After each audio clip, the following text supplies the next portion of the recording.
O que será que demonstra de fato que uma igreja está cheia de amor? É o que ela canta? É o quanto ela prega? Ou será que vai muito além das palavras? Hoje vamos aprender com a igreja de Atos o que significa viver um amor que une, socorre e transforma. Um amor que vem de Deus.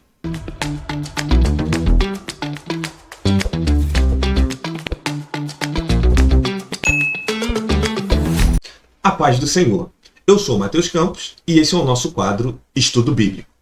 Se você ama a palavra de Deus, já se inscreva em nosso canal, ative as notificações e compartilhe esse conteúdo com outras pessoas. Hoje vamos estudar a lição 5 da revista CPAD para adultos, com um tema extremamente relevante para os nossos dias: uma igreja cheia de amor. Prepare sua Bíblia, seu coração e vamos juntos. O amor é mais do que uma emoção passageira. Ele é a base da unidade, da comunhão e da missão da igreja. Hoje vamos aprender como esse amor se manifesta de forma prática, no cuidado mútuo, na solidariedade e na disposição em repartir. E mais do que entender o passado da igreja de Atos, nós vamos refletir: estamos vivendo esse amor hoje? O texto áureo da nossa lição se encontra no livro de Atos, no capítulo 4, versículo 32, e diz o seguinte: E era o coração e a alma da multidão dos que criam. E ninguém dizia que coisa alguma do que possuía era sua própria, mas todas as coisas lhes eram comuns.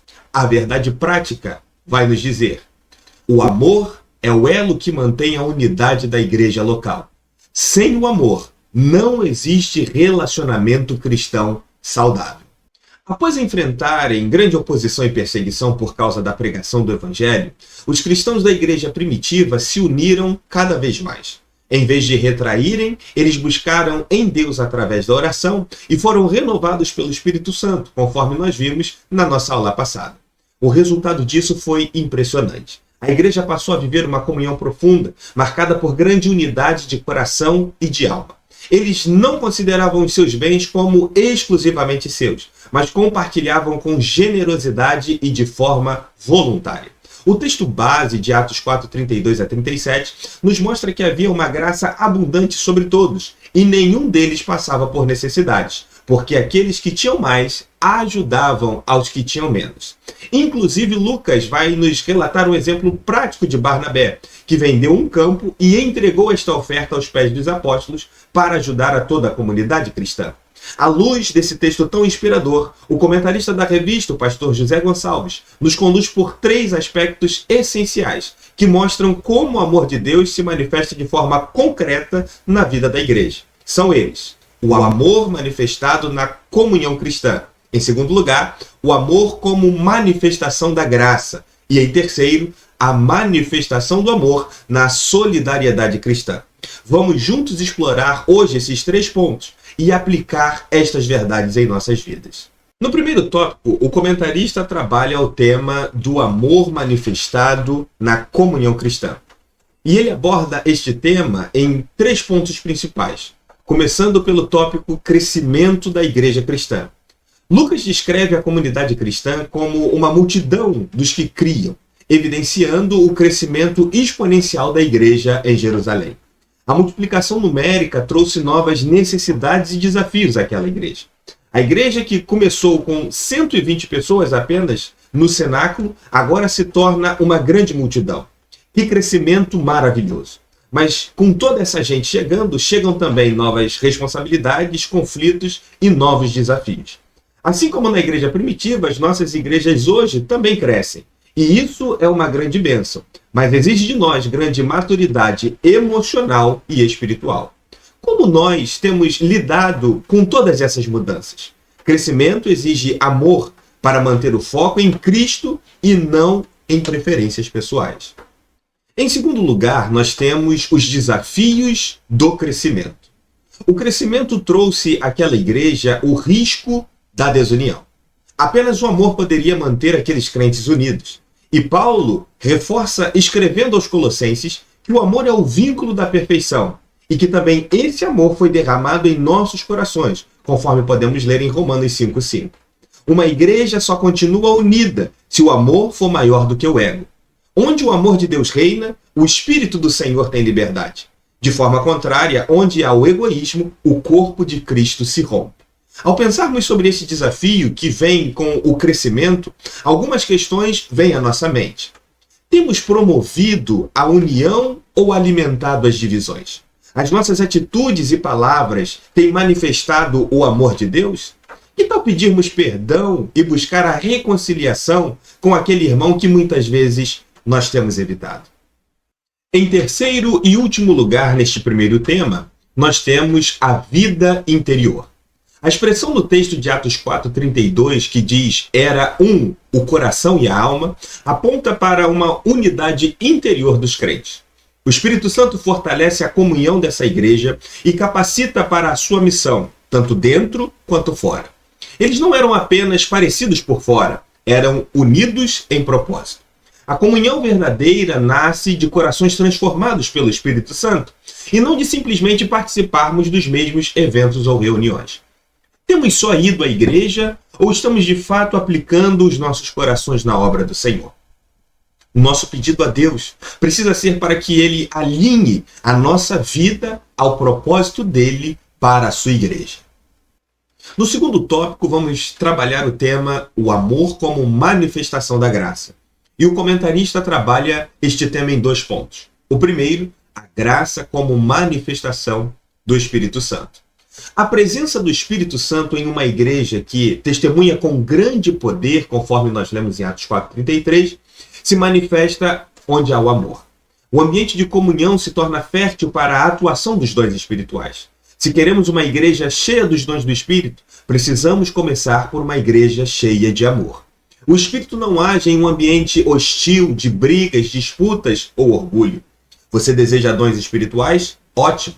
Mas antes de orar pelos dons, ore por mais amor em seu coração. Perdoar e reconciliar é mais espiritual do que profetizar ou falar em línguas sem amor no coração. Jesus nos ensina no Evangelho de Mateus que para sermos perdoados por Deus, devemos perdoar os nossos irmãos. Será que temos sido prontos em perdoar? Em segundo lugar, nós temos a graça como favor imerecido.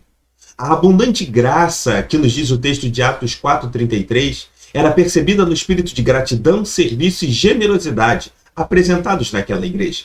A graça gera sempre um ambiente onde as pessoas entendem que foram alcançadas sem mérito próprio. E por isso vivem em resposta a esse amor que receberam de Deus. Tudo o que temos, somos e fazemos na igreja é fruto da graça de Deus. Por isso, ninguém pode se achar melhor ou superior aos outros. Aonde há graça, precisa haver humildade e generosidade. Você serve por gratidão ou por obrigação?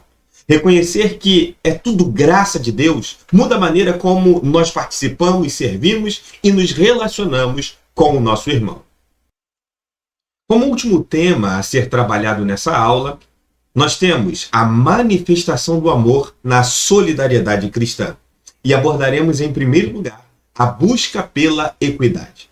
A Igreja de Jerusalém reconhecia a desigualdade entre os membros e buscava agir com equidade, ou seja, ajudando conforme a necessidade de cada um, sem ignorar as diferenças, olhando sempre com sensibilidade para cada realidade.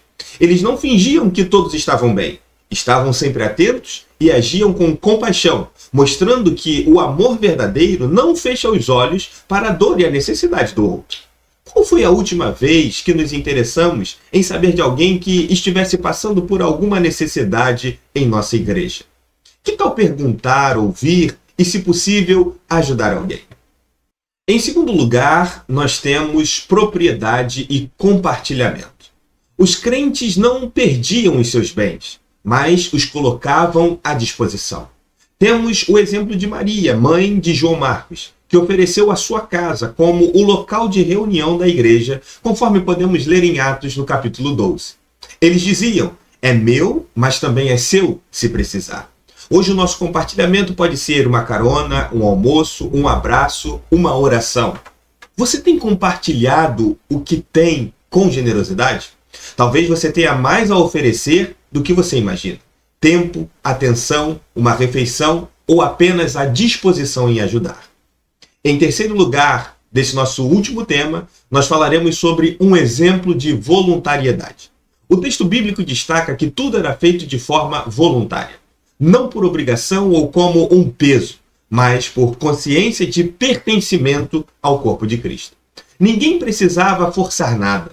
O amor que receberam de Deus transbordava naturalmente em atitudes. Isso é o Evangelho sendo verdadeiramente vivido. O nosso coração tem manifestado esse sentimento de generosidade, desejo, de trabalho voluntário. Que Deus desperte em nós essa consciência de pertencimento à igreja. Como conclusão, nós podemos entender que o amor de Deus não é apenas um discurso bonito, é ação, é repartir, perdoar, se importar, caminhar junto. Não há igreja cristã verdadeira sem esse amor que se doa. A pergunta que fica é: estamos praticando este amor ou apenas falando sobre ele? Se você foi edificado com este vídeo, eu peço que você curta e compartilhe com mais alguém. Vamos juntos levar a palavra de Deus e edificar mais vidas. Até o próximo vídeo.